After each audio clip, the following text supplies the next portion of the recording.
An historical account of a true set of events of what amounts to being one of the darkest and most despicable chapters of Oklahoma history.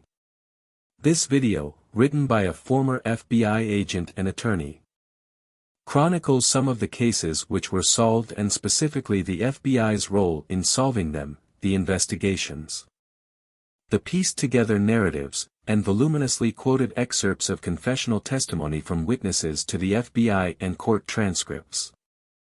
That said, the actual writing of the video leaves much to be desired. At times resembling a typical but mediocre outdated high school textbook with its glorification of the agency, and a smattering of patriotic quips, later the author slips into simulated dialogue, in midstream, mid-paragraph sometimes, from third-person play-by-play accounts.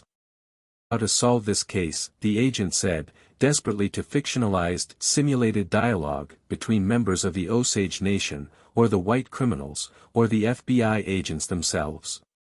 Yes, we will, with patience and perseverance we will prevail.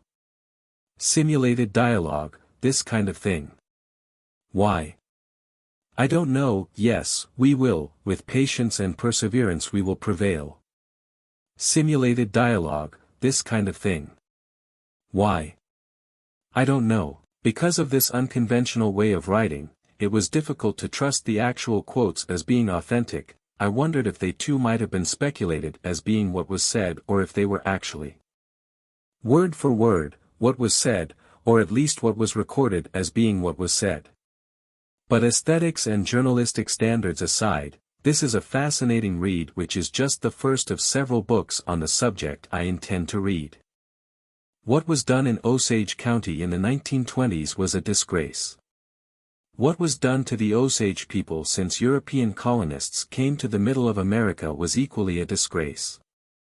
And for that matter, what was done to all the indigenous peoples of this land is a scourge that can never be made amends, never be corrected or even forgiven. What is important now is that we learn about it, do what we can to make amends for it, and see that these things never repeat. In the long list of injustices done to the peoples in the United States and continuing into the present, now we have another, our ignorance, and worse, our apathy. We are not taught in school that atrocities were committed to the indigenous in order to pave the way for the settlers to thrive. In Oklahoma, we are not taught about the Osage, and their calculated assault in the early 20th century by greedy white opportunists. They were not seen as human, they were only seen as roadblocks to untold riches. It is an injustice to us all that we do not learn about the crimes against these people. The depiction of human venality here will set your hair on fire. The Osage Indians, whose reservation happened to be on a major oil reserve, were in the 1920s set upon by an army of white grifters who murdered them for their wealth. And the entire white institutional infrastructure in and around Osage County, Oklahoma, lawyers, bankers, judges, retailers, housewives et al., were complicit in the killing.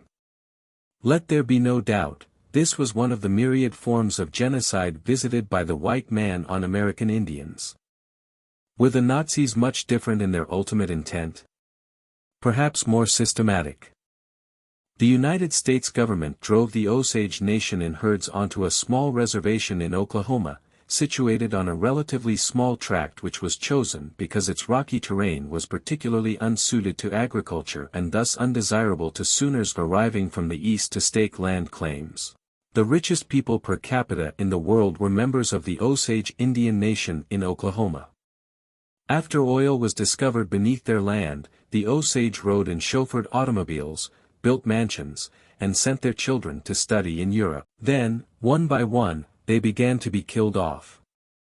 The newly created FBI took up the case, in what became one of the organization's first major homicide investigations.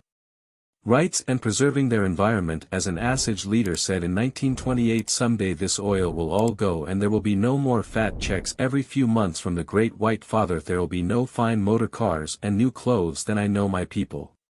We'll be happier now. This was a big case and I wonder, have you ever heard of it? Now you've listened to the gruesome details. What are your thoughts? Leave your comments down below. Thank you for watching. Please consider subscribing to our channel and turn on all the notifications. Thank you for watching. Do not forget to support us with a like and a subscription. We are happy to do so.